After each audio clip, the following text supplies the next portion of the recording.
would've told me, babe, someday these will be the good old days. All the love you won't forget, and all these reckless nights you won't regret. Someday soon your whole life's gonna change. You'll miss the magic of these good old days. I was thinking about the band, I was thinking about the fans. We were underground, loading merch in that 12-passenger van, in a small club in Minnesota, and the snow outside of First Ave. I just wanted my name in the star. Now look at where we at, still growing up, still growing up. I would lay in my bed and dream about what I'd become. Couldn't wait to get older, couldn't wait to be some. Now that I'm here, wishing I was still young. Those good old days. I wish somebody would've told me, babe, that someday these would be the good old days. All the love you won't forget, and all these reckless nights you won't regret. Cause someday soon your whole life's gonna change. You'll miss the magic of the good old days. Wish I didn't think I had the answers. Wish I didn't drink all of that blast first. Wish I made it to homecoming, got up the courage to ask her. Wish I would've gotten out of my shell. Wish I put the bottle back on that shelf. Wish I wouldn't have worried about what other people thought and felt comfortable with myself. Rooftop open, and the stars above. Moment frozen, sneaking out and falling in love. Me, you, and that futon, we just begun. On the grass dreaming, figuring out who I was. Those good old days. I wish somebody would've told me, babe, that someday these would be the good old days. All the love you won't forget, and all these reckless nights you won't regret. Cause someday soon your whole life's gonna change. You'll miss the magic of the good old days. Never thought we'd get old. Maybe we're still young. Maybe you always look back and think it was better than it was. Maybe these are the moments. Maybe I've been missing what it's about. Been scared of the future, thinking about the past, while missing out on now. We've come so far, I guess I'm proud. And I ain't worried about the wrinkles around my smile. I got some scars, I've been around. I felt some pain, I've seen some things, but I'm here now. Those good old days. You don't know what you got till it goes, till it's gone. You don't know what you got till it goes, till it's gone. I wish somebody would've told me, babe, someday these will be the good old days. All the love you won't forget, and all these reckless nights you won't regret. Someday these will be the good old days. All the love you won't forget, and all these reckless nights you won't regret. Someday soon your whole life's gonna change. You'll miss the magic of these good old days.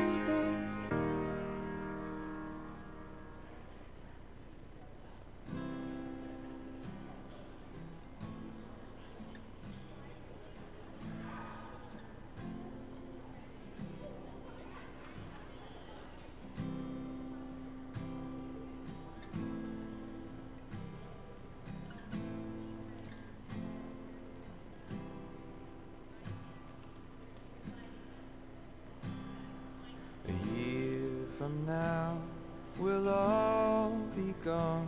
All our friends will move away, and they're going to better places. But our friends will be gone away.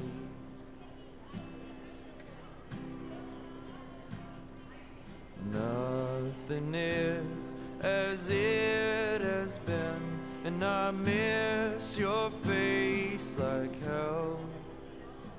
And I guess it's just as well, but I miss lost your face like hell.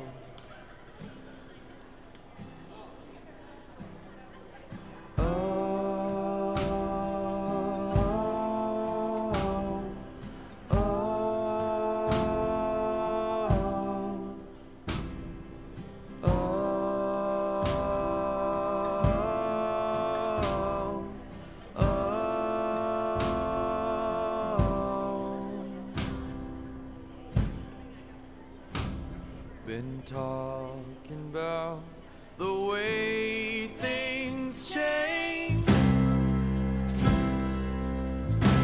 and my family lives in a different state.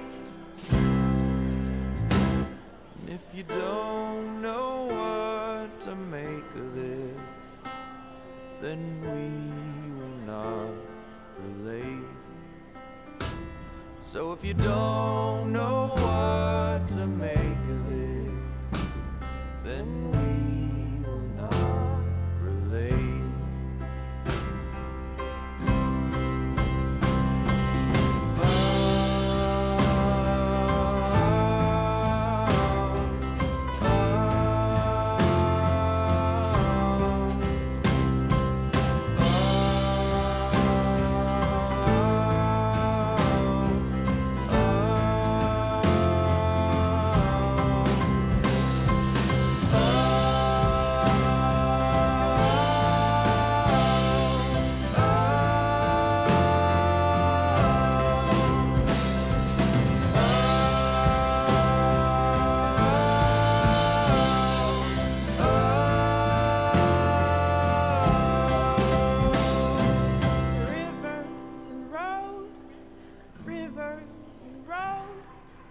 Rivers till I reach you. Rivers and roads, oh rivers and roads, oh rivers till I reach you. Rivers and roads, rivers till I reach you. Rivers and roads, rivers till I reach you. Rivers and roads, rivers and roads, rivers till I reach you. Rivers and roads, rivers and roads, rivers till I reach you.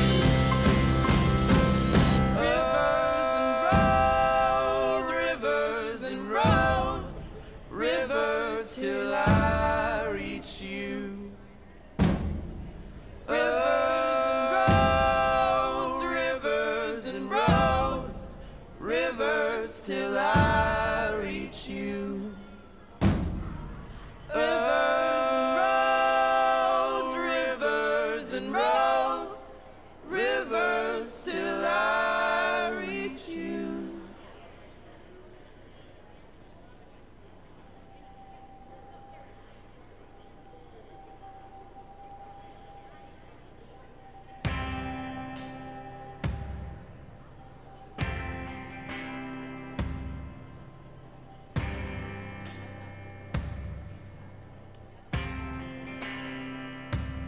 Pack yourself a toothbrush, dear. Pack yourself a favorite blouse. Take a withdrawal slip. Take all of your savings out.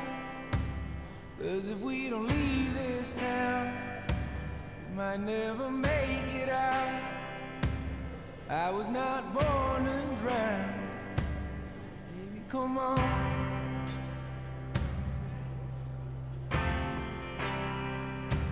Forget what Father Brennan said. We were not born in sin. Leave a note on your bed. Let your mother know you're safe. And by the time she wakes, we'll have driven through the state. We'll have driven through the night. Baby, come on.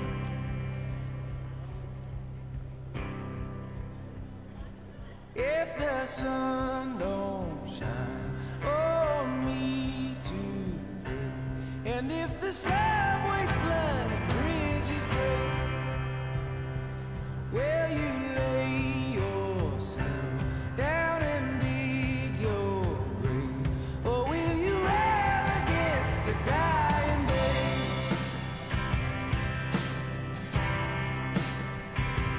And when we looked outside, couldn't even see the sky. How do you pay the rent? Is it your parents, or is it hard work deep, holding the atmosphere? I don't wanna live like that, yeah. If the sun don't shine on me today, if the subways flood and the bridges break, so Jesus Christ can't save me tonight. Put on your dress, yes, wear something nice. Decide on me, yeah, decide on us. Oh, Eleanor, Eleanor.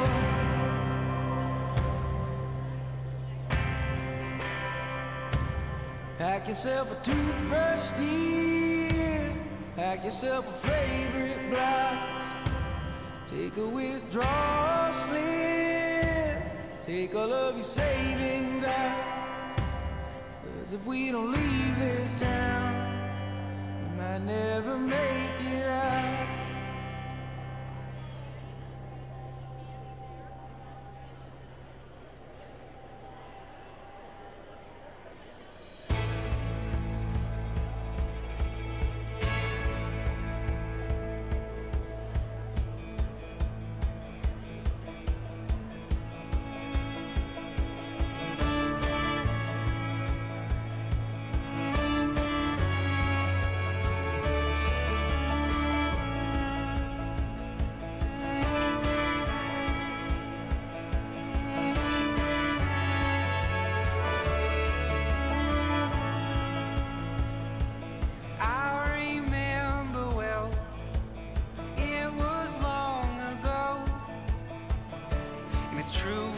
Things these photographs don't show.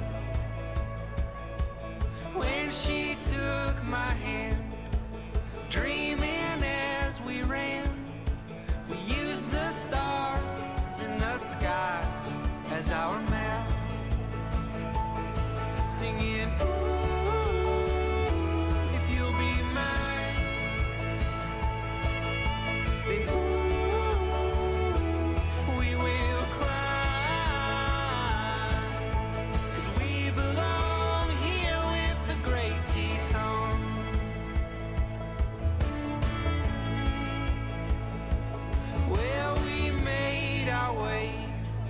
Up to the tree line when the clouds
Wish I was a slave to an age-old trade, like riding around on rail cars and working long days. Lord, have mercy on my rough and rowdy ways. Lord, have mercy on my rough and rowdy ways.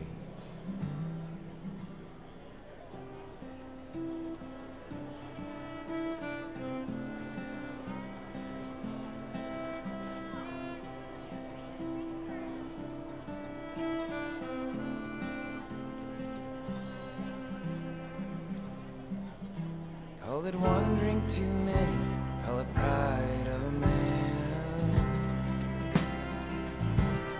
It don't make no difference if you sit or you stand, 'cause they both end in trouble and start grin. Yeah, they both end in trouble and start grin. We do it over and over and over again. We do it over and over and over again.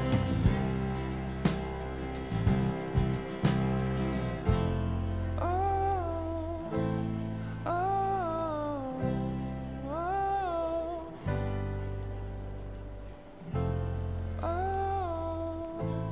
oh,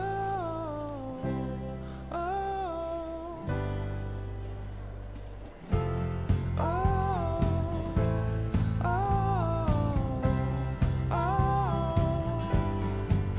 I know there's California, Oklahoma, and all of the places I ain't ever been to, but down in the valley with whiskey rivers, these are the places you will find me hiding.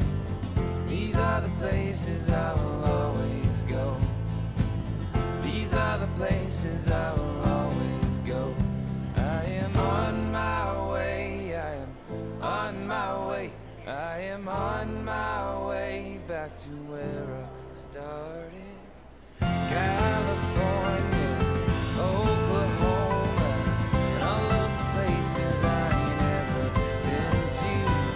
Down in the valley, whiskey rivers, these are the places you will find me hiding.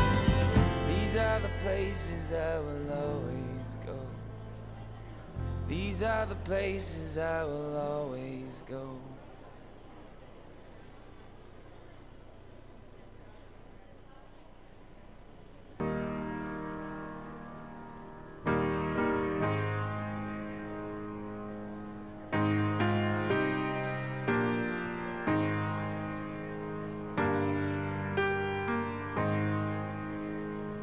I wish somebody would have told me, babe, that someday these will be the good old days. All the love you won't forget, and all these reckless nights you won't regret.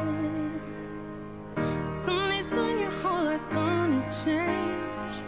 You'll miss the magic of these good old days. I was thinking about the band, I was thinking about the fans. We were underground, loading merch in that 12-passenger van, in a small club in Minnesota, and the snow outside of First Ave. I just wanted my name and a star. Now look at where we at, still growing up, still growing up. I would lay in my bed and dream about what I'd become. Couldn't wait to get older, couldn't wait to be some. Now that I'm here, wishing I was still young. Those good old days. I wish somebody would have told me, babe, that someday these would be the good old days. All the love you won't forget, and all these reckless nights you won't regret. 'Cause someday soon your whole life's gonna change. You'll miss the magic of the good old days. Wish I didn't think I had the answers. Wish I didn't drink all of that blast first. Wish I made it to homecoming, got up the courage to ask her. Wish I would've gotten out of my show. Wish I put the bottle back on that shelf. Wish I wouldn't have worried about what other people thought or felt comfortable with myself. Rooftop open, and the stars above. More been frozen, sneaking out and falling in love. Me, you, and that futon, we just begun. On the grass dreaming, figuring out who I was. Those good old days. I wish somebody would've told me, babe, that someday these would be the good old days. All the love you won't forget, and all these reckless nights you won't regret. 'Cause someday soon your whole life's gonna change. You'll miss the magic of the good old days. Never thought we'd get old. Maybe we're still young. Maybe you always look back and think it was better than it was. Maybe these are the moments. Maybe I've been missing what it's about. Been scared of the future, thinking about the past while missing out on now. We've come so far, I guess I'm proud. And I ain't worried about the wrinkles around my smile. I got some scars, I've been around. I felt some pain, I've seen some things, but I'm here now. Those good old days. You don't know what you got till it goes, till it's gone. You don't know what you got till it goes, till it's gone. I wish somebody would've told me, babe, someday these will be the good old days. All the love you won't forget, and all these reckless nights you won't regret. Someday these will be the good old days. All the love you won't forget, and all these reckless nights you won't regret. Someday soon your whole life's gonna change. You'll miss the magic of these good old days.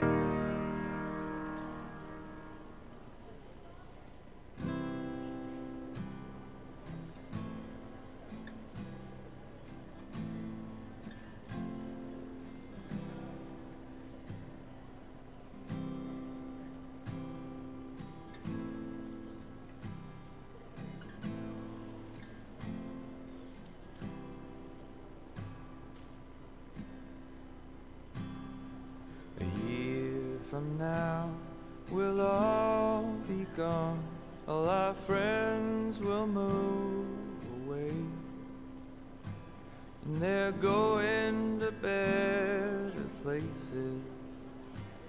But our friends will be gone away.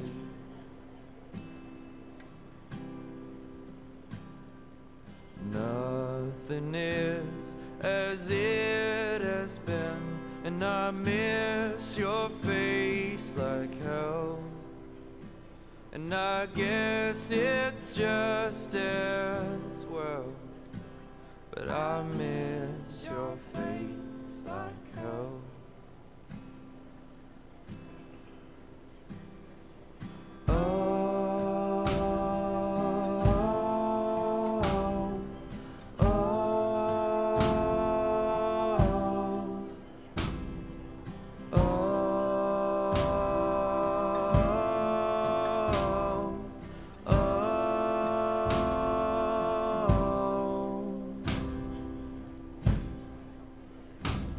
Been talking about the way things change,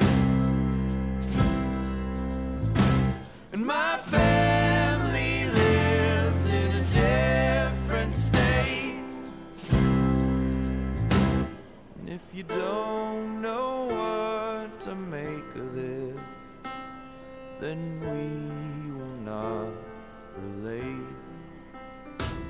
So if you don't know what to make of this, then we will not relate.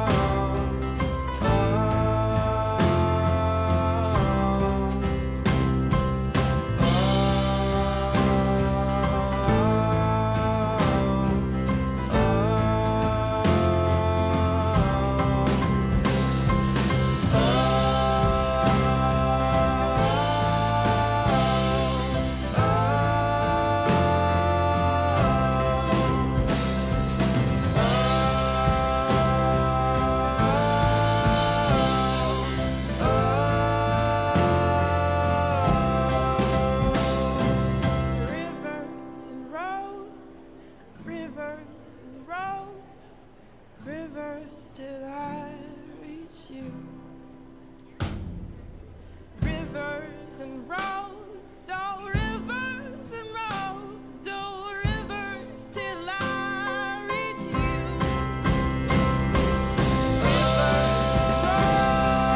Rivers and roads, rivers till I reach you.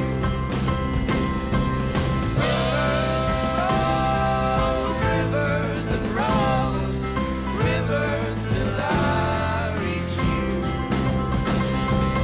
Rivers and roads, rivers and roads, rivers till I reach you. Rivers and roads, rivers and roads, rivers till I reach you. Rivers and roads, rivers till I reach you. Rivers and roads, rivers and roads, rivers till I reach you. Rivers and roads, rivers and roads, rivers till I reach you.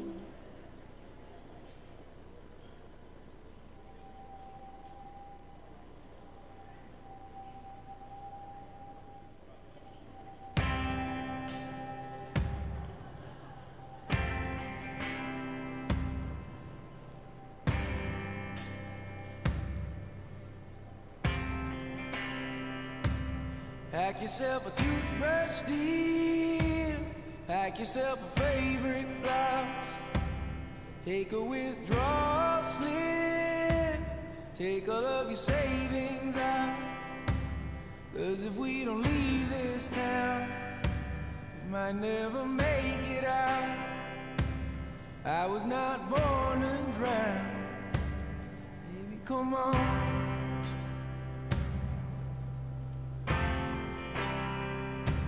Forget what Father Brennan said. We were not born in sin. Leave a note on your bed. Let your mother know you're safe. And by the time she wakes, we'll have driven through the state. We'll have driven through the night. Baby, come on.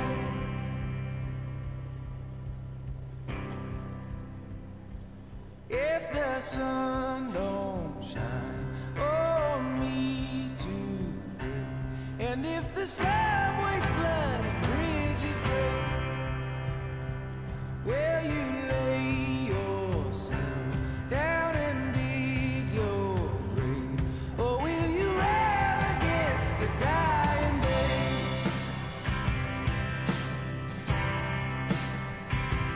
And when we looked outside, couldn't even see the sky. How do you pay the rent? Is it your parents? Or is it hard work here, holding the atmosphere? I don't wanna live like that, yeah. If the sun don't shine on me today, if the subways flood and the bridges break, so Jesus Christ can't save me tonight.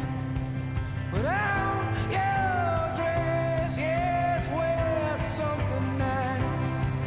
Decide on me, yeah, decide on us.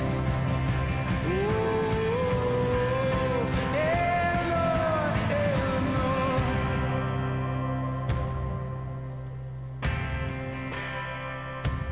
Pack yourself a toothbrush, dear. Pack yourself a favorite blouse. Take a withdrawal slip. Take all of your savings out. 'Cause if we don't leave this town, we might never make it out.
the good old days. All the love you won't forget, and all these reckless nights you won't regret. Someday soon your whole life's gonna change. You'll miss the magic of these good old days. I was thinking about the band, I was thinking about the fans. We were underground, loading merch in that 12-passenger van, in a small club in Minnesota, and the snow outside of First Ave. I just wanted my name in the star. Now look at where we at, still growing up, still growing up. I would lay in my bed and dream about what I've become. Couldn't wait to get older, couldn't wait to be some. Now that I'm here, wishing I was still young. Those good old days. I wish somebody would've told me, babe, that someday these would be the good old days. All the love you won't forget, and all these reckless nights you won't regret. 'Cause someday soon your whole life's gonna change. You'll miss the magic of the good old days. Wish I didn't think I had the answers. Wish I didn't drink all of that glass first. Wish I made it to homecoming, got up the courage to ask her. Wish I would've gotten out of my show. Wish I put the bottle back on that shelf. Wish I wouldn't have worried about what other people thought. I felt comfortable with myself. Rooftop open, and the stars above. Moment frozen, sneaking out and falling in love. Me, you, and that futon, we just begun. On the grass dreaming, figuring out who I was. Those good old days. I wish somebody would've told me, babe, that someday these would be the good old days. All the love you won't forget, and all these reckless nights you won't regret. 'Cause someday soon your whole life's gonna change. You'll miss the magic of the good old days. Never thought we'd get old. Maybe we're still young. Maybe you always look back and think it was better than it was. Maybe these are the moments. Maybe I've been missing what it's about. Been scared of the future, thinking about the past while missing out on now. We've come so far, I guess I'm proud. And I ain't worried about the wrinkles around my smile. I got some scars, I've been around. I felt some pain, I've seen some things, but I'm here now. Those good old days. You don't know what you got till it goes, till it's gone. You don't know.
Thank you. Please remain standing as the LPH a cappella group joins us on stage for the singing of our national anthem.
Please be seated.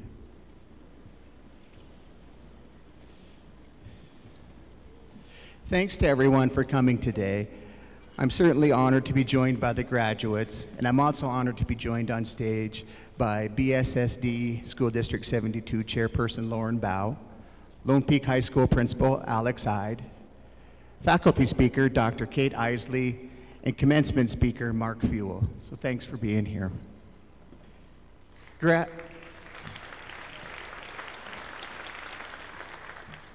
Today's a great day for the class of 2018. It's graduation day from Lone Peak High School. For parents, this is a time to rejoice as you have guided your son and daughter to this particular milestone in their life. Students graduating today could not have the successes they are having without their families, friends, teachers, and community. Be proud of the time, the energy, and the commitment that you contributed in making these students successful in school and in life. Personally, I'm proud of what each student in this class has accomplished. Their support systems have provided them each with the courage to function as individuals and the wherewithal to be selective in their participation in group activities. I look forward to a bright future for each and every one of them. As soon-to-be alumni from Lone Peak High School, I encourage you to seek out challenges that will push you to function beyond your comfort zone, take you to the places you never thought possible, and allow you to live life on your terms. It's with the foundation you have established here at the school and in this community that you will expand your future into a successful time. I congratulate each and every one of you on your accomplishments at LPHS. However, I challenge each and every graduate to not rest on the past, but use the past as a springboard to a great future. I sincerely, on behalf of the Board of Trustees and the community, wish you're the best in all that you do. And take this with you. Every day is the first day of the rest of your life, so make it your best. I now turn the ceremony over to our MC, Principal Alex Ide.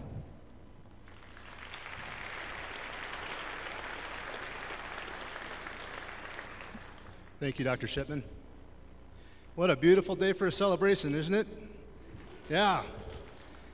We have the largest graduating class on record and what seems to be the largest now crowd in attendance, so thank you for being here. We have put out 500 chairs and looks like they're pretty much all full, so it's a good day for a celebration. Thank you all for attending our 2018 commencement ceremony. We're glad you're here to support the accomplishments of these fine individuals. It's my pleasure now to introduce to you the first speaker of 4 today, our Student Council President, Liam Germain. Liam?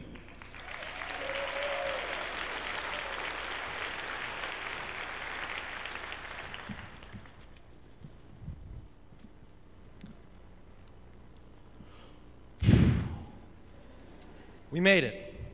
It took us 4 years, but we are finally graduating from high school. To put that in perspective, that is about 5,400 hours that we've spent learning, creating, and doing here at Lone Peak High School. With all of that time, we could have gotten in about an extra 90 days of skiing per year. You know, high school in Big Sky is a lot like skiing for the first time. In my case, you're transferring from a much different mountain surrounded by ranches. Instead of starting out on the bunny hill like most people would, you drop into the Big Couloir, having never skied a day in your life with all of your loved ones smiling and waving goodbye. Thankfully, here in Big Sky, we have Expedition, which would be like hanging out in the patrol shack, meeting new people and hearing new stories to hopefully find a friend that you set out on this incredibly frightening journey with. You might spend most of that first year figuring out the best way to turn or control yourself, but hopefully, by the end of your freshman year, you have at least figured out how to make it down in one form or another. Once you finally get to the bottom, you celebrate because you're absolutely elated you have made it down with only a lot of major bruises and injuries. And then you look down the hill. You can see the base area from what seems like miles away. While you just tumbled down about 1,000 vertical feet, you still have over 3,000 feet to go. You pick yourself up, and in my case, all of your gear that is already strewn across the mountain as well, and continue to learn and go down the mountain of high school. Sophomore year is like cruising down the bowl with your friends because you feel like you've finally gotten the hang of this high school thing. But chances are you haven't. Now you might be able to do some basic turns and make it a lot easier on yourself. Hopefully you have a group to ski with what you have met through playing on one of our Class C sports teams, whether it's 6-man football or our girls basketball team. Going down the bowl, you might get stopped by a ski patroller, or in our case, a teacher. They tell you to slow down and take your time because you have a long way to go. But, being a headstrong teenager, you don't really listen. While you might not totally take their advice, you do try to take their teachings with you, because you realize you will be using what you've learned from them for the rest of your life. You make it down the bowl and get to the bottom of the triple, and because you would never, ever do that again, you decide to keep going down. It is now junior year, and you are facing your first real decision. Do I take the easy road and take the blue down, or do I take the black down? But then you realize you go to Lone Peak, and you have never been taught to go the easy way. I mean, you already made it down the hardest run in the mountain. Why take the easy route now? You and your friends decide to head over to Buffalo Jump, and a saying pops in your head. If your friends all jumped off a cliff, would you follow them? And then you think to yourself, yeah, I probably would. This is like your first ACT, your first real standardized test that will play a role in your future. At the beginning, it may feel like you were just doing it because everybody else is doing it, but then you realize how important the test is, whether you like it or not. You finally make your leap and you land it. You are so thrilled that you made it and you did well, only to turn around and see your friend backflip off it and stick the landing like it was nothing. You finally make it out of the trees and you feel as if you're on the home stretch, but then you come across a skier's worst nightmare: gapers. The beginning of your senior year is filled with navigating these gapers to the best of your ability. You get all this mail from them, you go to special fairs for them, you might even meet with a few admissions officers from these gapers. Then you might find one that you really like, one that you can befriend and really enjoy in the future. Then you tell them how you feel through an extremely long application, and they say, "Thank you for applying, we can't wait to get to know you." You're absolutely thrilled to have just made it this far. And then you realize you have to wait a few months just to get a response, and it might not even be a good response. And to fill this time, and without your favorite gaper's knowledge, you meet other gapers and apply to them the same way. You hope that this widens your chances because who knows, maybe you'll like these gapers even more, and maybe they will have a better alumni network. By the time you are almost to the bottom, your gaper comes flying out of nowhere and knocks you over. If it's good news, you ski the rest of the way down because you have mastered skiing. On the other hand, if it is bad news, you continue to meet and apply to gapers with the hopes that you will get good news once you get to the bottom. You finally ski into the bottom and you could not be happier. You see your parents who dropped you off at the mountain with a smile on their face. You see all of your teachers and the people that you've met all along the way that have helped you become the skier that you are today. You celebrate with them for a few short months, and then the gaper you chose to arrives to pick you up, and they deliver the good news. You will be snowboarding blindfolded down Mount Everest for the next 4 years. But you aren't worried at all, because you have just skied down the coolest and most special mountain with your teachers teaching you to ski and navigate life, with your friends and family supporting you all the way as you continue to become a better and better skier as you grow into the person that you will eventually become.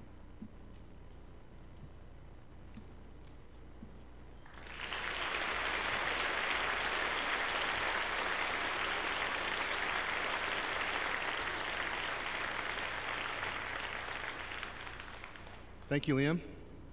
Next up is our faculty member address provided by Dr. Kate Isley. Please join me in welcome Dr. Isley.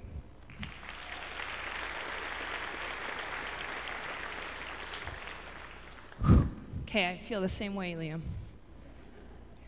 So to the LPH graduating class of 2018, thank you so much for the invitation to speak. I'm nervous, I'm excited, and I'm a little bit scared. When Liam asked me to speak, I was quick to point out my complete lack of experience. But I needn't have feared. On your behalf, Liam offered me some reassurance.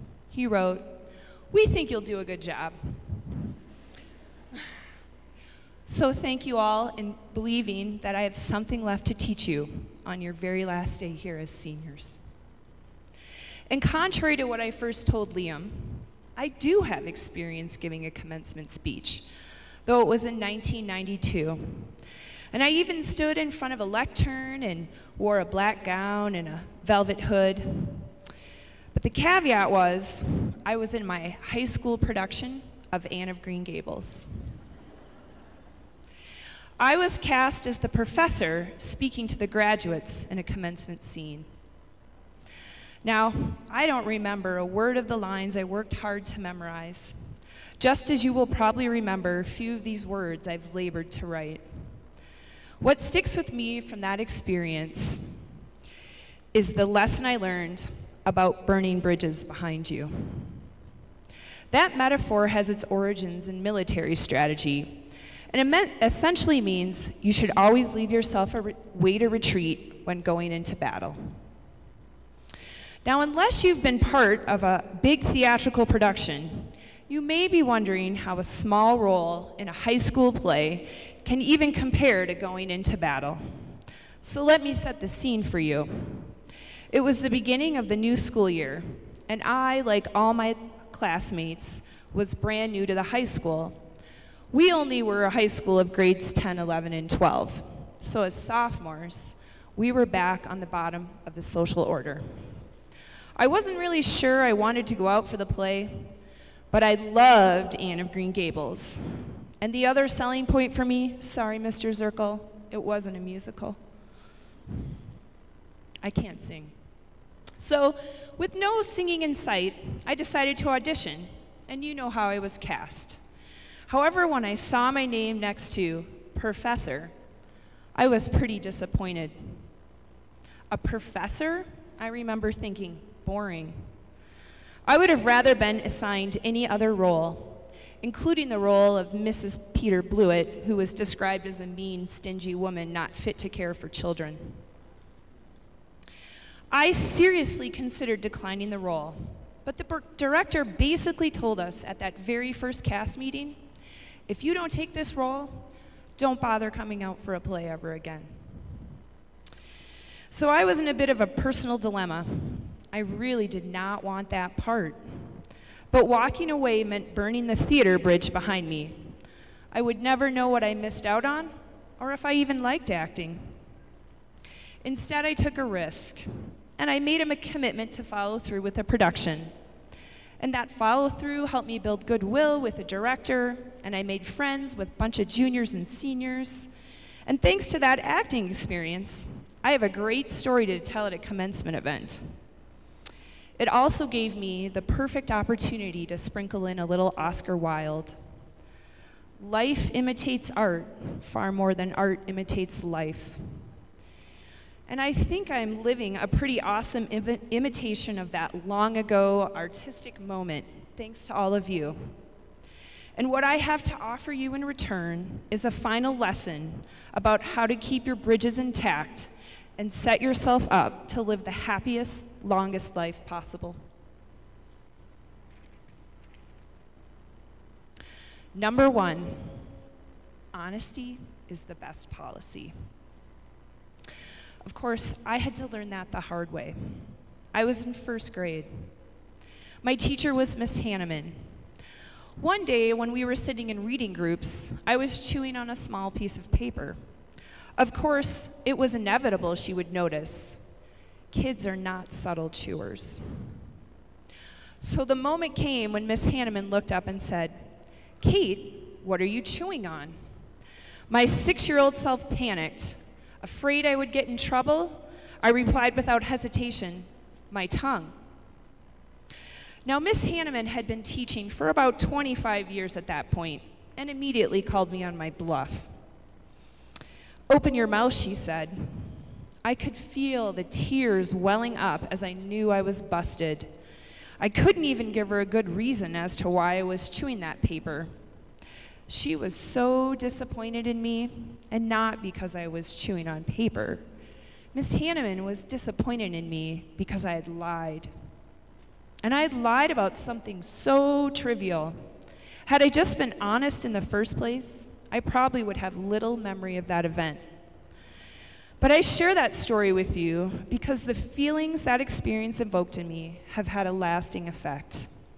It was over 35 years ago, but I remember trudging home with a note I had to write to my parents about the lie I told my teacher.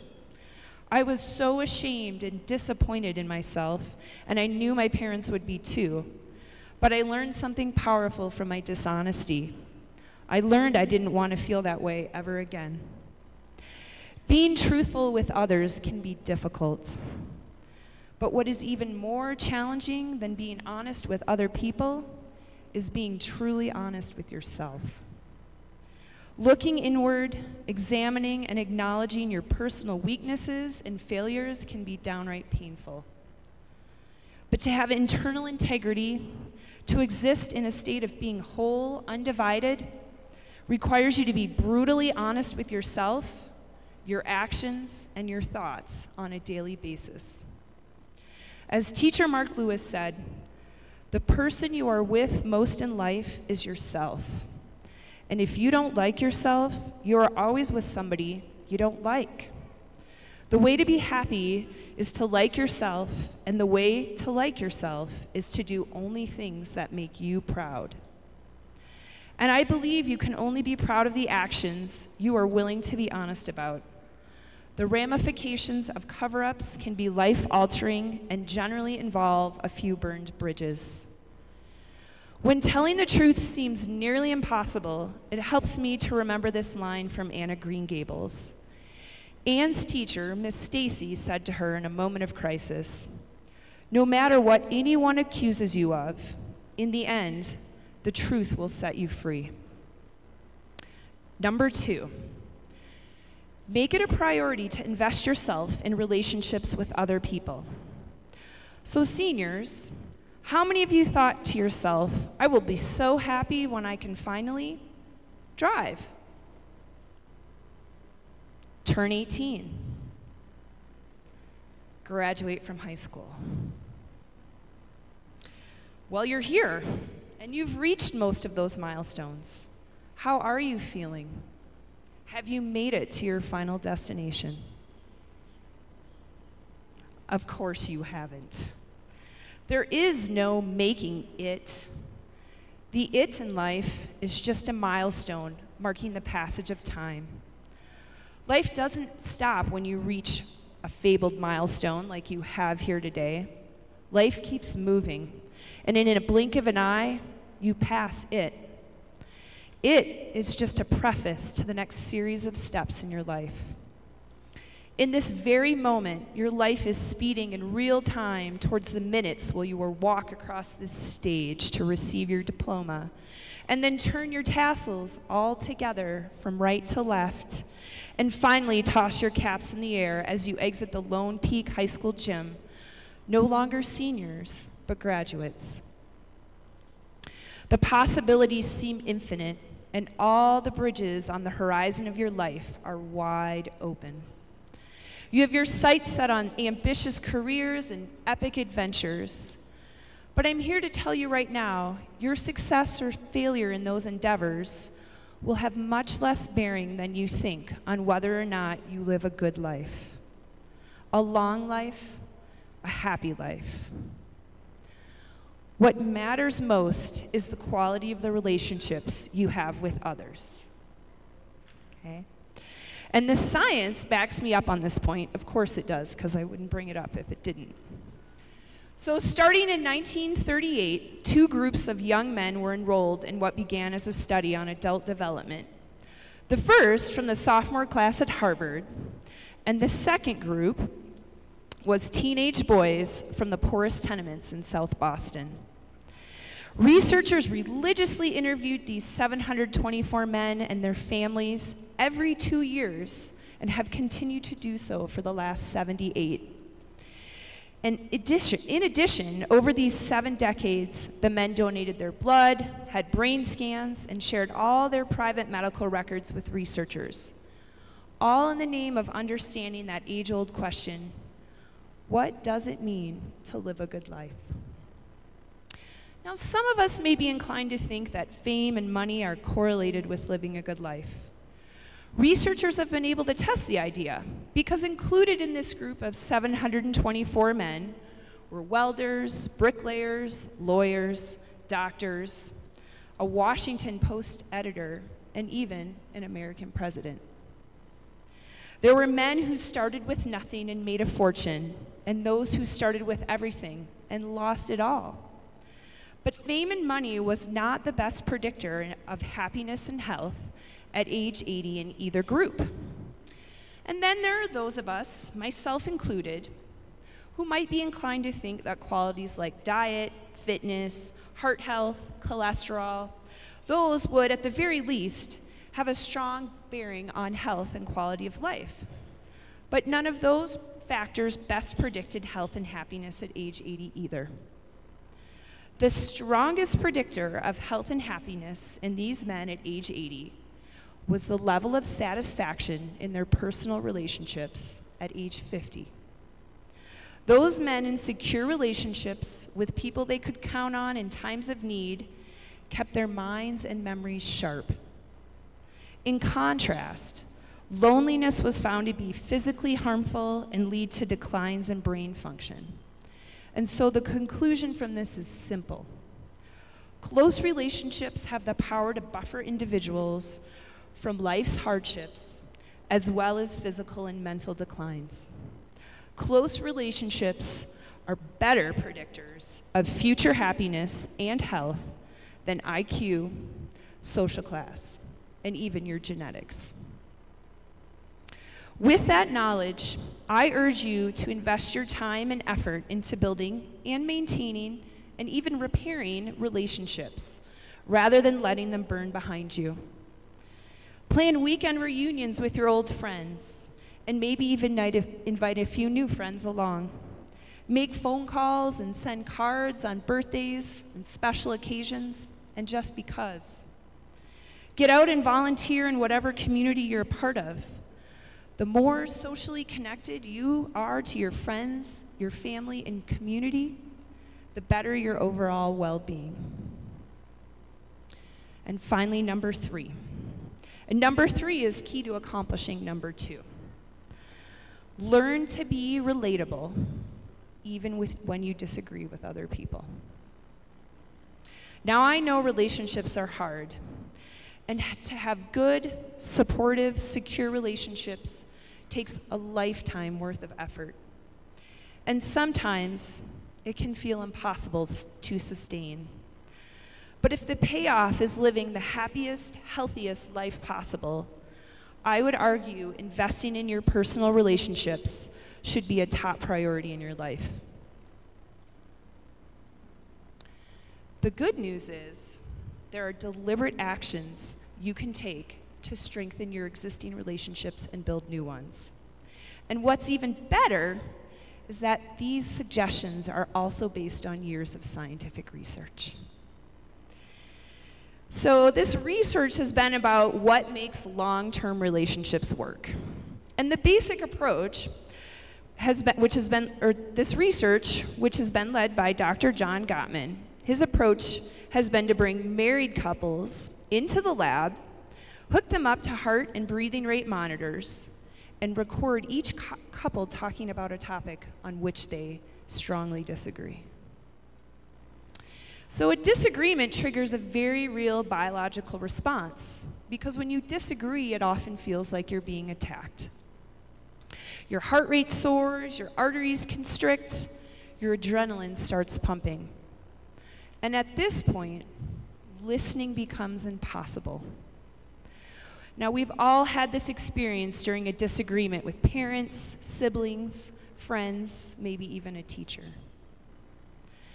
Regardless of the source of the disagreement, the fight or flight experience, or the fight or flight response we all experience is the same. So the significance of Gottman's work is in how he and his colleagues were able to actually measure and compare how happy couples responded under this kind of physical duress compared to unhappy couples.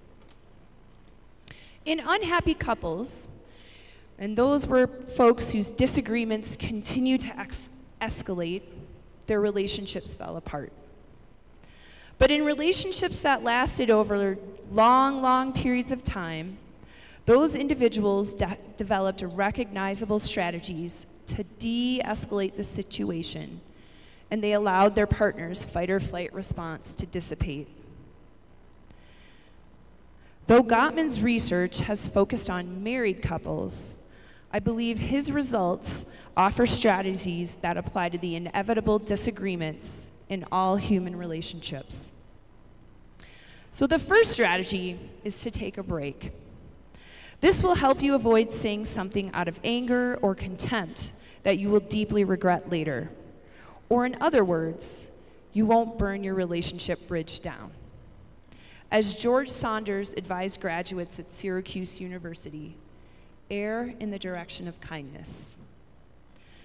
Second, be willing to accept influence from others. The world does not revolve around you. If you refuse to be influenced by the most important people in your life, you will lose your ability to influence them in return. When you accept influence, you convey to other people that their feelings, opinions, and contributions have value. And who doesn't want to feel valued by others?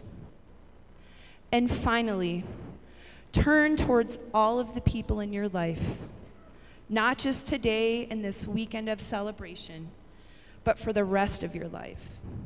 Embrace your relationships with family, friends, and community. Thank people who show you kindness and generosity. Genuine gratitude is free, so express it every day. Replace texting with actual face-to-face interactions. Try something new and bring a friend or a close family member.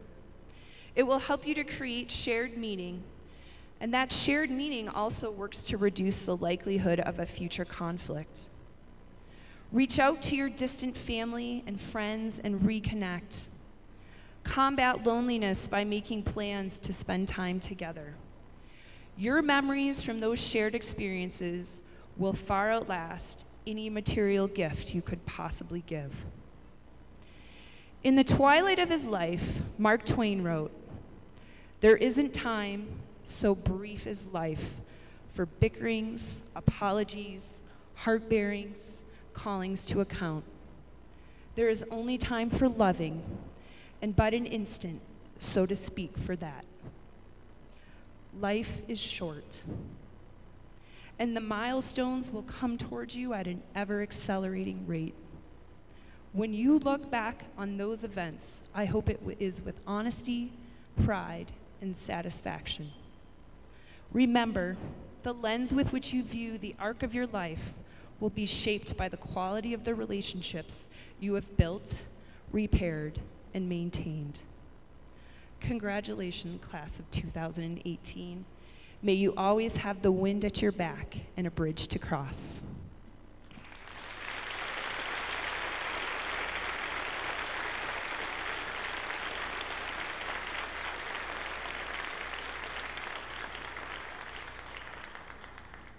Thank you for that speech, Dr. Isley. We now invite our valedictorian, Nicholas Iskandarian, to the stage. Nick.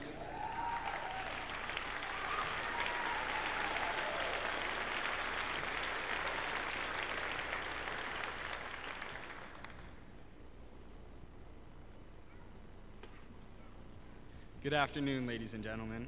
I want to thank you all for coming today. Today is a big day. In addition to being graduation, it is also my twin sister Bryn's and my 18th birthday. Yeah.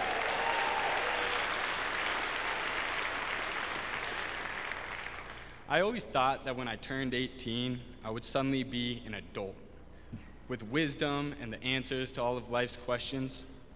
I wish I could tell you I woke up this morning and felt this infinite wisdom bestowed upon me. Unfortunately for me, and for you who have to listen to me speak for the next few minutes, I still feel like the clueless 17-year-old I was yesterday. I don't know, maybe Brent got all the wisdom this morning. First, I want to thank some of the many people who helped get me and my classmates here today. Thank you to our teachers, who helped prepare us for the future and worked incredibly hard to make our classes enjoyable and enlightening. Thank you, Dr. Shipman and Mr. Ide, for your tireless pursuit of academic excellence and for always putting the interests of the students first. Thank you, members of the school board, for continually striving to improve the education and make Lone Peak High School a truly special place. Thank you, LPHS staff, for all that you do every day to make Lone Peak High School a great community. Finally, I want to thank all of the parents and the Big Sky community as a whole for supporting us over the past 4 years. I also feel like I should be congratulating the parents. You guys survived raising high schoolers. That is no easy accomplishment. The past few years have been full of incredible experiences for all of us in the class of 2018, but the most impactful ones for me were the expedition trips at the beginning of each school year. When I first arrived in Big Sky for my sophomore year, I was pleasantly surprised to learn the school held camping trips to start the academic year. I remember nervously arriving to our campsite in Red Cliff with people who were still strangers to me and immediately being welcomed in to a game of touch football. Throughout the rest of the trip, I enjoyed personal conversations, card games, and Mr. Swenson's 3-hour off-trail hikes over cliffs and fallen trees with my new friends. By the end of the trip, I felt as though I had known my new classmates forever. This expedition trip was my first experience as part of the LPHS community, and the companionship and support I experienced then have lasted throughout the rest of high school. Looking back on our time in high school, it seems to me that our tight-knit community defines the majority of our experiences. One of the best traits of the class of 2018 is our genuine enjoyment of each other's company. We enjoyed tons of little moments together, such as eating Harry's 15-egg Red Bull cake on Star Wars Day in Mr. Coppola's class, and surviving a traumatizing night in the fumigated hotel rooms at the state golf tournament this year. Our homecoming football games were often played in the first blizzards of the season, but little things like snow and high winds could never stop our class from either coming out and cheering or making clutch plays to win the game. Today is also an opportunity to celebrate the achievements of our class.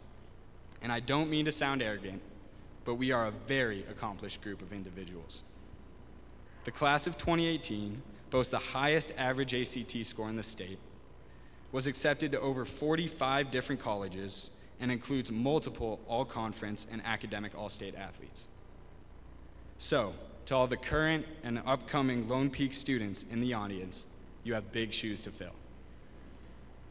While it's enjoyable to reflect on some of the many memories, I believe today is more about the future than the past. It is a little hard for me to believe that we can now live on our own and do as we please. I feel like we should have to take a test or something. Are you an adequate cook? Can you pay your taxes? I'm a legal adult now, and I have no idea how to do either of those. Whether or not we are fully prepared, however, my peers and I are moving on from Lone Peak High School into the real world. Even though we have a surplus of achievements and awards, the best is yet to come for all of us. thanks to the many lessons we learned at LPHS. Next year, this class will be spread across the world, pursuing lifelong dreams. And even though life outside the so-called Big Sky bubble will present many new challenges, I'm confident in my classmates. For the past few years, our class has worked incredibly hard, from the classroom to the football field to the Wampac stage and beyond. In the years to come, my classmates and I will go on to do great things, but it is still sad to think we may never again joke around, plan senior pranks, or complain about Miss Hamblin's literary device assignments as a group. I'm going to miss the natural beauty of Big Sky, the jagged mountains and dense forests, and the unparalleled skiing.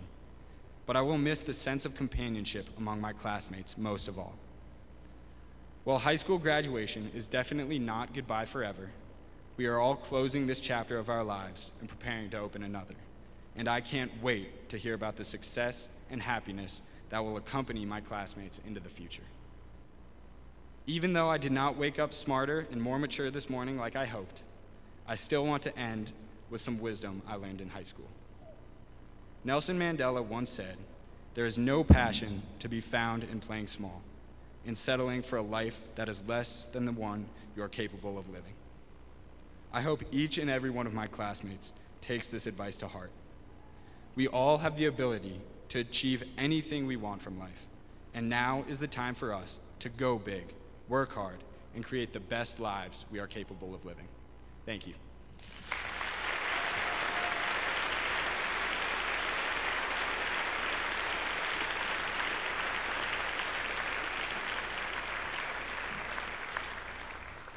Thank you, Nick. Now our keynote speaker today is Mark Fuel. Mark's a brand and business development leader with a deep passion for inspiring and engaging communities through storytelling and a meaningful mission. He's been a board member of multiple global organizations and an inspirational speaker with experience on all 5 continents across entertainment, sports, media, technology, fashion, and philanthropy. Notable are he's produced and hosted events for the Olympics, served as Chief Marketing Officer for Road Trip Nation, was Chief Marketing Officer of Movember, which has raised, by the way, over $900 million since 2004 for healthcare, helped to build Hurley surf brands, was a founding member of Boost Mobile, and is a member of Hatch, the global network of thought leaders. We'd like to also say thank you to Hatch today for helping bring Mr. Fuel here. Mark, however, is most proud of the opportunities that have taken him to over 60 countries for work for much of that his closest friends and father, now 83, travel with him. He and his father also still go on motorcycle adventures together. Please welcome Mark Fuel.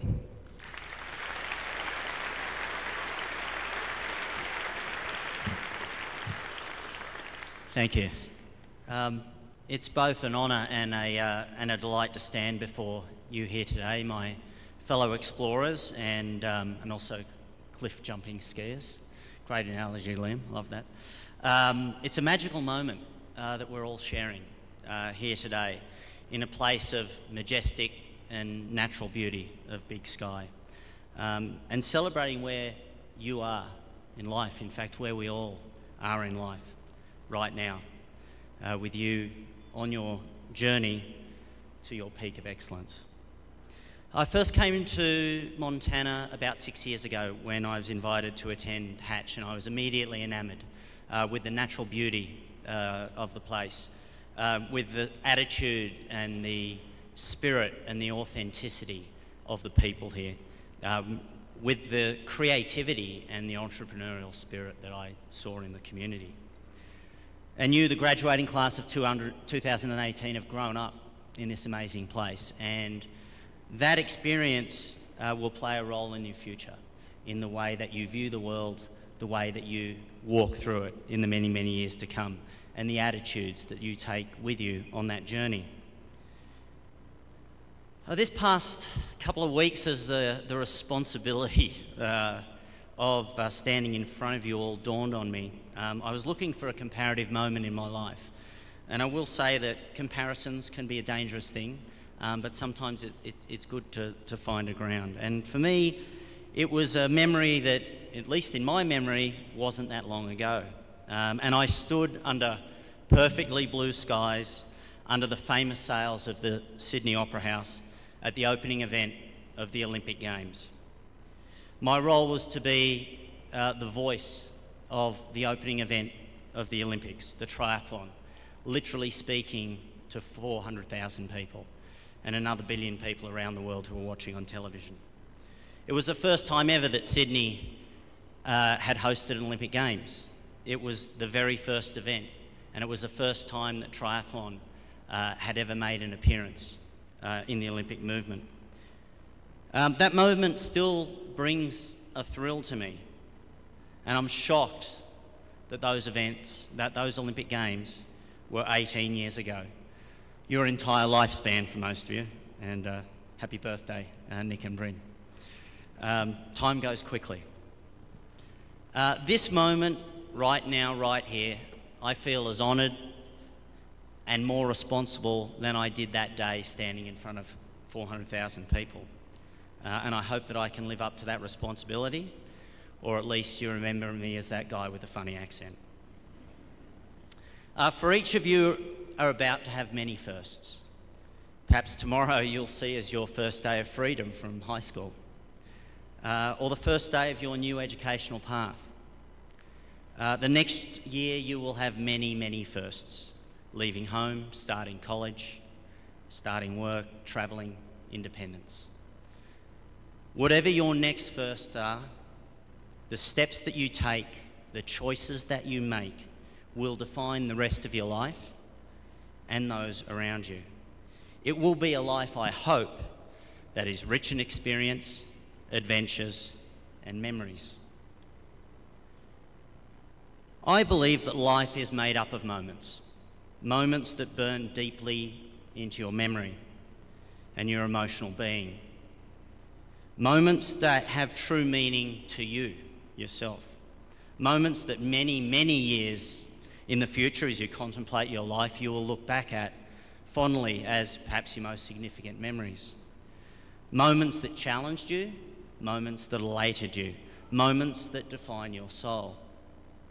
This moment right now is something that I hope you remember forever, because as we've already heard, it is the moment of the beginning of the rest of your life. Some of you may already know about the concept of moments. You may remember Colossus' advice to Deadpool. Any Marvel fans in the house? In his first movie, where Colossus said, "It's just 4 or 5 moments." Much better accent than I have. Over a lifetime to be a hero. Now, while the mighty Colossus is very wise, I disagree with that number. I think life can deliver you many, many more moments than 4 or 5. But these moments you must seek out. You must be open to seeing, and you must work at creating. In this room sit 26 brilliant people who can create dozens, hundreds, even millions of moments for themselves and for the rest of the world. And if you'll allow me to demonstrate the power of moments with a couple of stories that I've experienced. I've had the good fortune of spending time with some of the best surfers in history. Among them are the big wave riders, the men and women who actively, deliberately seek out riding the 100-foot wave. Men and women who challenge the usual notions of sanity, who willingly take on the mountains of water that can tumble you into oblivion, that can bury you in dark depths of cold, heavy water, topped by foam, deeper than any blizzard powder dump up here in Big Sky Mountain. To many, these big wave surfers are crazy and reckless. The truth is the complete opposite. Their bravery is calculated, honed by years of training, not just their skills as surfers, but their minds, their ability to survive, the ability to relax, all while their limbs are stretched and sometimes broken by the power of the ocean. While they all surf for the love and the challenge of it, every single one of them has had the same answer to my question of why. Why do you do it? The answer is always the same. It was the quest for that perfect moment. That moment when, despite all of the danger, or perhaps because of it, that they make the drop, the 8, 9, 10-story drop of this wave, the boards secure under their feet as they fly across the wave to a complete ride. At that moment, there is nothing else. They feel complete and they are one with themselves and the ocean. My challenge to all of you is what you can do to create your moment, to find your big wave in life. And it's important for me to acknowledge that moments don't have to come from overcoming fear. It's purely what clicks for you in the moment. In sport, it's called being in the flow. If you can find your flow, you'll experience more incredible moments and you will achieve much more in life. My second story is one inspired by this great place in which we stand, the mountains of Montana, and an incredible place that it is. 10 years ago, I was presented with an opportunity to experience another spectacular mountain region, to spend a month traversing 4,000 miles on a motorcycle designed in 1948, the Royal Enfield, across the highest motorable roads in the world, the Indian Himalayas. The man who presented me with that adventure at the time was my father, then 72 years old. Now, you might think that given a 72-year-old was involved, that it would be an easy trip. I certainly used that to loop in another friend of mine to come along because neither of us rode motorcycles. I may have omitted the fact that my dad spent most of his teens and early adulthood racing motorcycles. It was anything but easy. And this is one of the lessons of life, is that life will throw up challenges. However, it was filled with moments. Navigating the millions of buses, trucks, motorcycles, bikes, cows, and even camels in the steamy, fragrant, teeming city of New Delhi. The smiles of young children beside remote mountain villages. The moment of true challenge and terror when on a slippery, slidey, high mountain pass, a landslide thundered towards us. Trees sliding upright, car-sized boulders literally bouncing off the road, feet in front of us, plummeting more than 3,000 feet off the edge. It was truly a life and death situation, and I wouldn't choose to relive it, but I certainly remember it, and I celebrate the fact that we all survived.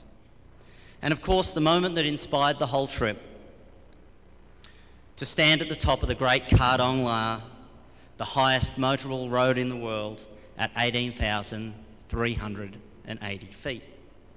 That moment amplified by sharing it with my father and close friend. My encouragement to you is not just to seek out and create moments, but to share them. Share them with the people you care about, your friends, those that inspire you.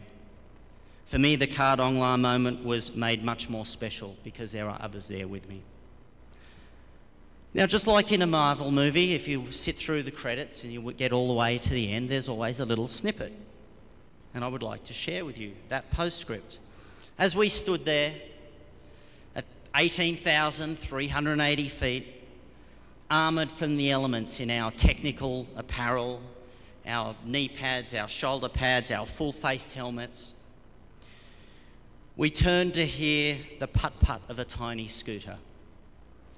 And there emerged 3 teenage Italians crammed onto that one tiny scooter who for many hours, had ridden uphill wearing nothing but shorts, t-shirts, sunglasses, and smiles. And I tell you that so that you are welcome and aware to the surprises in life, and that you also don't take yourself too seriously. You too can crest the mountains of life, armed only in shorts and a smile, if you wish. And with the overarching wish for you all to live an adventurous, fulfilling, and momentous life, I'd like to share my top 10 talents to thrive in life.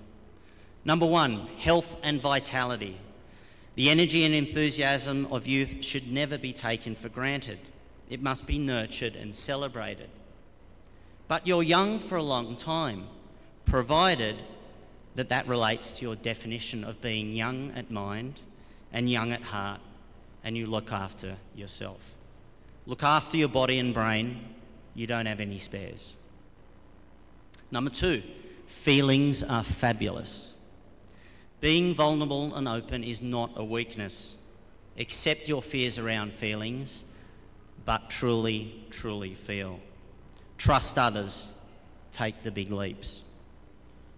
Number 3, be curious about the world. There is no greater education than travel. No principle more rewarding than curiosity. Be curious about everything. Get out there and explore all that there is that this world has to offer. See how others live. Explore the rhythms of life. Stare intently at sights. Inhale deeply of sense. Feel the flow of humanity wherever it is that you might go. Number 4, awareness leads to presence, and presence leads to contentment. One of the greatest skills you can develop is that of awareness. Awareness of the opportunities that may be presented to you, awareness of the things that bring you joy, awareness of what people are saying in every moment, awareness of your own inner voice, which can be a devastating saboteur or the most powerful creator in your life. Don't go through life on autopilot. Be aware. Be aware of how you are feeling right now in this moment. And if you are aware, you can be present. And presence is power. Presence allows you to focus on what's important, to recognize opportunity, to make very, very deliberate choices. And presence is also a gift to others. Be generous with that choice of giving presence in your life and in your conversations. Number 5, combine career with passion and purpose. I've been very fortunate and had some good luck to have experienced this, and I now work for an organisation that is what we create. We create content that inspires the connection between passion, interest and career. But you can choose your career based upon the things that you're most interested and passionate about. Seek out your purpose, your true purpose. Fulfillment will come from doing what you love, not having a job that pays you highly. Seek the overlap between passion, purpose and profit, but do not be swayed by others' expectations. March to your own beat. You will be happier and you will be more successful. Number 6, be compassionate. It's a notion that we've already heard for today, but not just for others, also for yourself and for this planet. A small gesture can change another's life, or at least one of their own moments in it. But practice self-compassion. Don't be too hard on yourself. It only gives power to your inner critic. If you can master your inner voice, you can master your entire life. And compassion will also empower you to be of greater service to the world, something that I know is true and dear to the hearts of everybody here. It will allow you to keep a keen eye out for how you can help others. Number 7, embrace the challenges of life and cultivate resilience. You will face challenges. Everybody does. Life is not always pretty. It is not always easy. You will have to make tough decisions. You will have to make choices. See these challenges as part of the adventure, the journey of life, like an obstacle in a game to overcome, to learn from. Resilience is strengthened by practice, just like any skill, and it will give you authority over your life. Remember that the hottest of fires forge the strongest of metal. Number 8, be creative. Be creative in ways that are authentic, joyful, and satisfying to you. If it's music, if it's writing, if it's arts, dancing, finger painting, That's all great. But it's not limited to notions, usual notions of art. It can be in any way that you express yourself, in the way that you see the world, in the way that you solve problems, or the way that you may do business deals in the future after whatever the next path of your education is. Be creative in all things. Unless you want to be an accountant. I've heard that creative accounting can land you in prison. Number 9, we're getting close to the end. Make choices and embrace the discipline of direction. A boat without a rudder has no control over its direction. And as human beings, having a direction leads to achievement. Vision, focus, and an unwavering belief in whatever direction it is that you want to go in. The most powerful thing that you have is the power of choice. Don't waste it. Choose the things that you feel connected to, that make you happy, even if they're the hardest choices. And finally, number 10, the power of your people. And Dr. Eisel has already spoken powerfully about this. But it is the most important thing, your tribe in life. The people that believe in you, that support you, no matter what it is that you might face. The friends that guide you, that help you become a better human being. Unconditional love, family, friendships. These should all be nurtured and deeply appreciated. Surround yourself with people who make you feel empowered, engender positivity, and who make you laugh and feel good. Rockets take off from solid ground. These people are your bedrock. And as Kate said, relationships will make you healthy. Melinda Gates recently wrote that while speeches like this are all about new beginnings, encouraging our students to dream big, bold dreams about the next phase of their lives, and recognising that their world is a world full of possibility, that these graduates, as all graduates do anywhere in the world, deserve more than encouragement to live up to their true potential. They deserve action. And we must all ensure in this world of rapid change that we collectively take action to ensure the future has a place in it for every graduate. To the parents and teachers of the graduating class of 2018, be proud. We all need to recognise that your responsibilities certainly don't end here, that you are on a new journey yourself. Your own life is in transition, filled with pride for what your children are about to move on to, and the bittersweet emotion as their independence from you steadily increases. To the graduating class, be proud of the people around you who are here today. Your parents and teachers who guided your pathway. Be proud of them and tell them that. My ask of you is that while the elastic band of independence is a beckoning reality, ensure your connection to your family, to Big Sky, does not snap. Each of you will have an impact on this world, whether it is because of what you leave behind, what you create, what you inspire, or what you choose to contribute to. You have so many options. The choice is ultimately yours, whether what that impact is for good or not. I know it might seem like a big ask, but please bear the burden of that responsibility of good choice and creating a good impact in the world. Choose wisely, choose thoughtfully, and choose deliberately. This moment, right now, right here, with all of these people surrounding you, is where you are meant to be.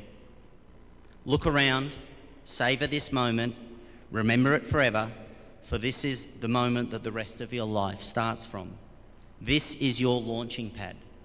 Make it glorious, happy, adventurous, and moment-filled. Thank you all for allowing me to share this moment with you. And now, go forth in the world, find your moment, find your big waves, scale your mountains, and have a whole lot of fun. Thank you.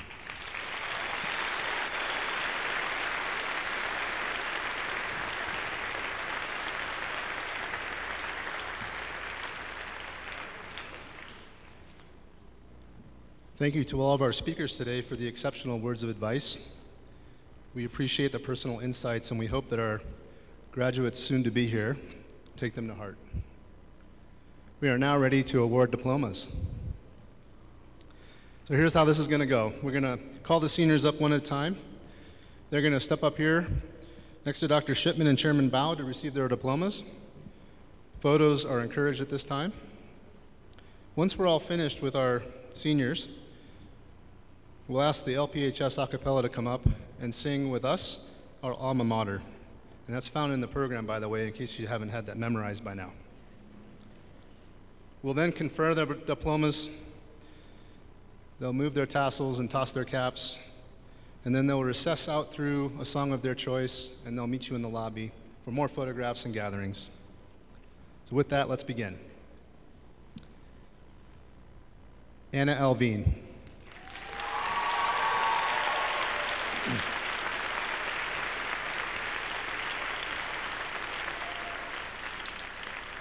Anna plans to attend Grinnell College with an undecided major. Her favorite part of attending Lone Peak High School has been growing up with a class full of people she genuinely loves. Ladies and gentlemen, Anna Alvine.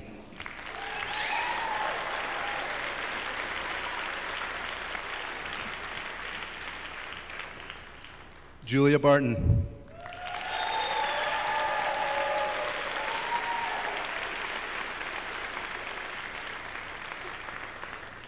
Julia plans to study journalism at the University of Southern California. Julia mentions that she's enjoyed a great opportunity here with her friends who have fostered a desire to continue exploring her options. Ladies and gentlemen, Julia Barton.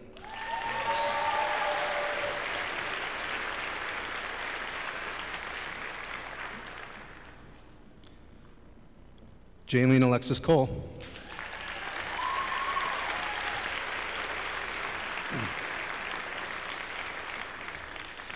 Jaylene Alexis has plans to attend Coffeyville Community College with an undecided major.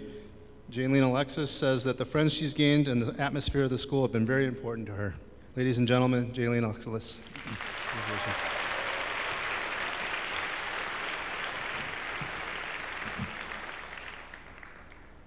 Zachary Cohn.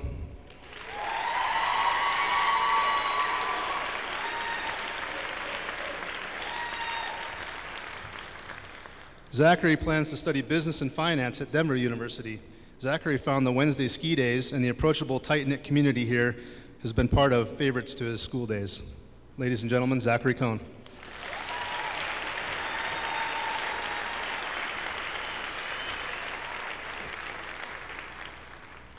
Caleb Gale.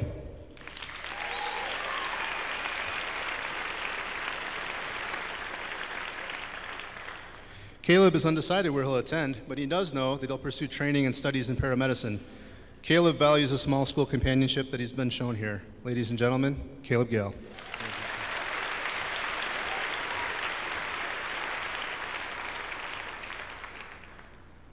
Liam Germain.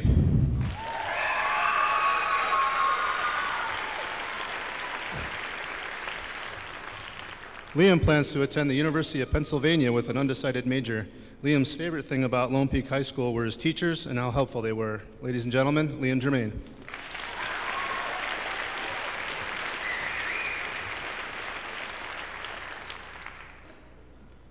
Catherine Pearl Hoffman.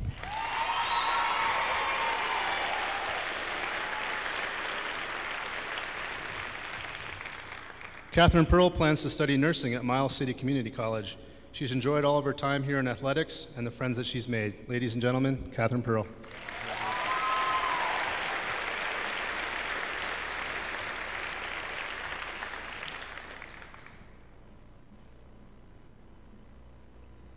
Abigail Hogan.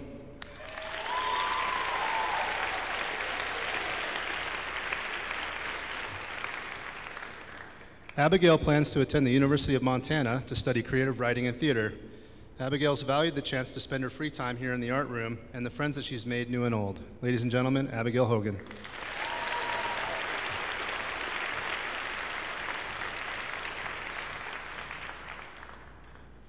Catherine Holder.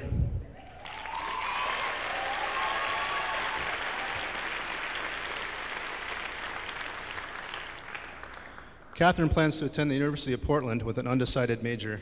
The thing that Catherine liked most about her time here at Lone Peak were the endless outdoor learning opportunities presented to the students. Ladies and gentlemen, Catherine Holder.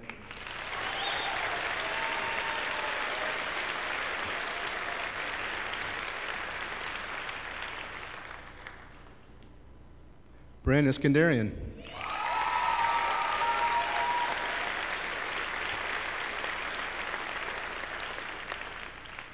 Bryn plans to study communications at the University of Colorado Boulder.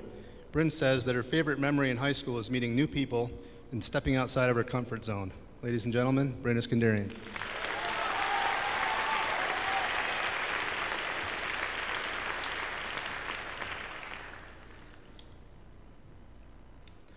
Nicholas Iskandarian.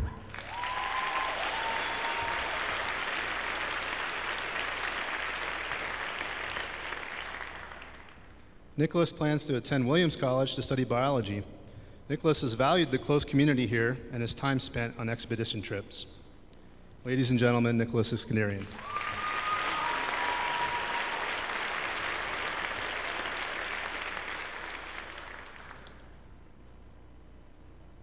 Carter Johnson.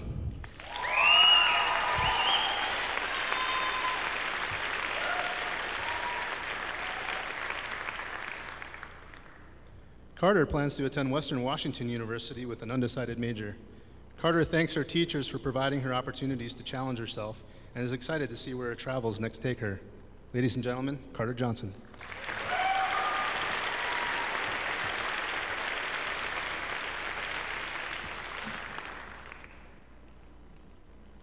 Peyton King.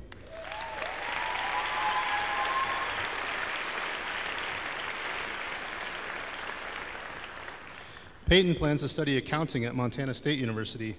Peyton liked most that she was given a chance here, and she'll also very much appreciates all the help that the teachers have given her. Ladies and gentlemen, Peyton King.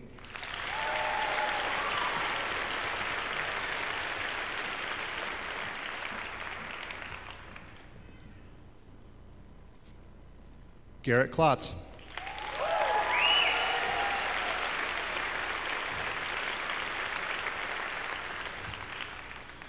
Garrett plans on attending California State University, Chico, to study business. Garrett enjoyed playing sports and skiing here in Big Sky and is looking forward to spending time in California. Ladies and gentlemen, Garrett Klotz.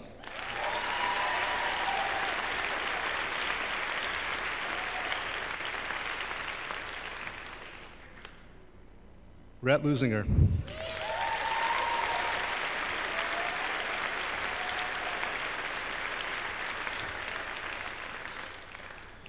Rhett plans on studying psychology at Western Washington University. Rhett mentions that he's really been appreciative of his teachers who have helped provide to push him and to support him to succeed. Ladies and gentlemen, Rhett Lusinger.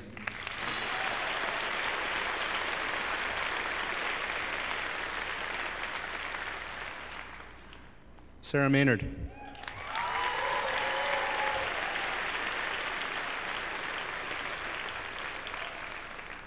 Sarah plans on attending Montana State University to study pre-medicine. Sarah is appreciative of the flexibility the school has provided her, and she feels she's made some strong friendships here. Ladies and gentlemen, Sarah Maynard.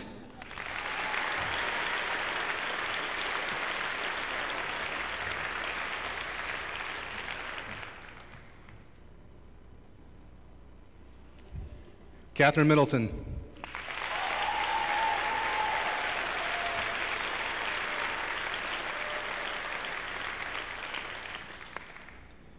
Catherine plans on studying International Affairs, Global Health, and Linguistics at Bates College.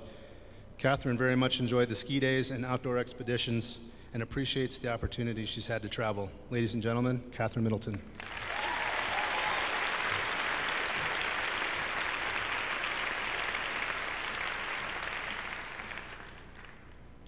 Delaney Pruitt.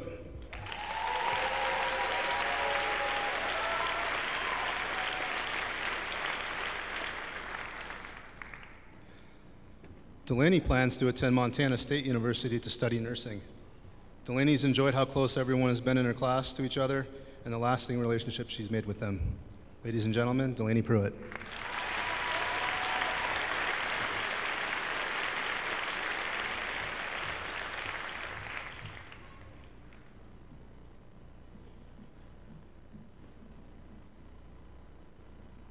Evan Redman.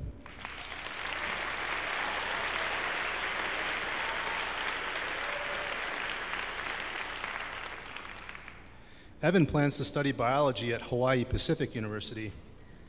Evan places value on the personal relationships he's fostered here during high school and thanks his teachers for the support they've given him. Ladies and gentlemen, Evan Redman.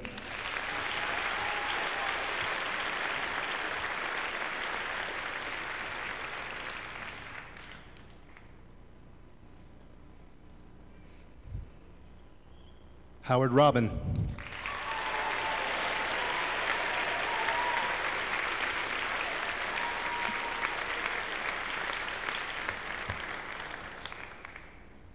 Howard plans to attend Western Washington University with an undecided major. Howard personally has enjoyed the small class sizes, the strong relationships he's built here with his classmates and his teachers. Ladies and gentlemen, Howard Robin.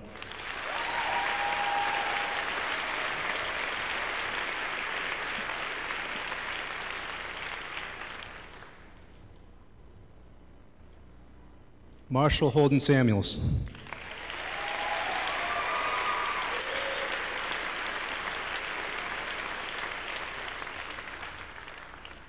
Holden plans to study business at the University of Colorado Boulder. Holden's favorite memories of Lone Peak High School were the opportunities to access the outdoors through the curriculum.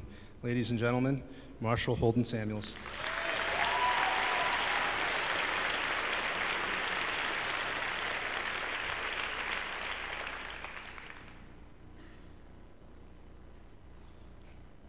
Harrison Schreiner.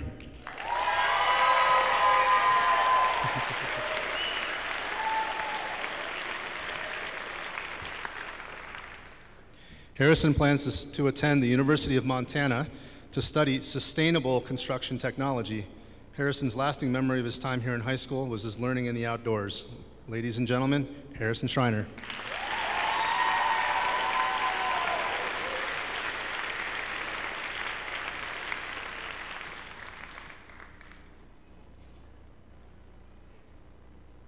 Ethan Schumacher.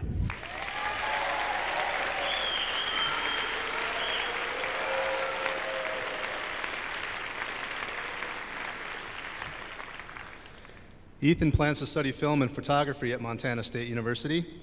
Ethan has loved the location of Big Sky and has enjoyed his time with his friends. Ladies and gentlemen, Ethan Schumacher.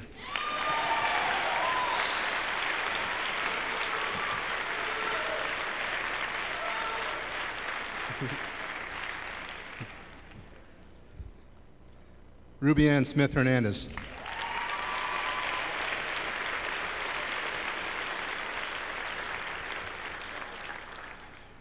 Ruby Ann's undecided where she'll attend, but knows she'll study business and entrepreneurship. Ruby Ann appreciates the way everyone was accepting with open arms and the love that's shown during her time here. Ladies and gentlemen, Ruby Ann Smith Hernandez.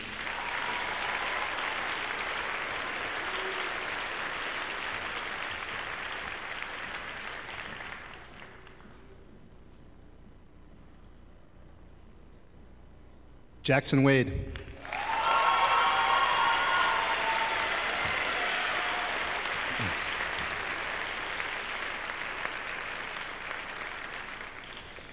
Jackson plans to attend Whitman College to study environmental studies. Jackson loved how unique of a place this is and how he was able to take advantage of all the things Montana has to offer. Ladies and gentlemen, Jackson Wade.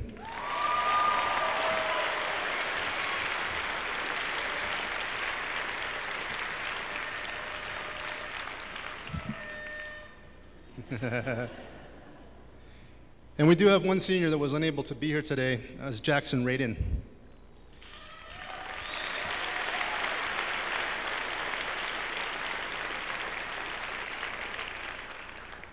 Jackson, his plans are to study marine transportation at the University of Southeast Alaska, and he's appreciative of all the friends that he made in the full school environment. Okay, That concludes the awarding of our diplomas. All right.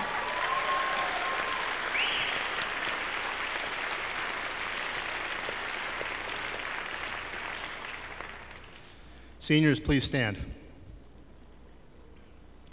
I now invite our LPHS a cappella to the stage to sing our alma mater. Please join in.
Thank you, LPHS a cappella. That was lovely. Yeah. Okay, so now the symbolic moving of the tassel represents our seniors becoming graduates. Seniors, please now move your tassels from right to left.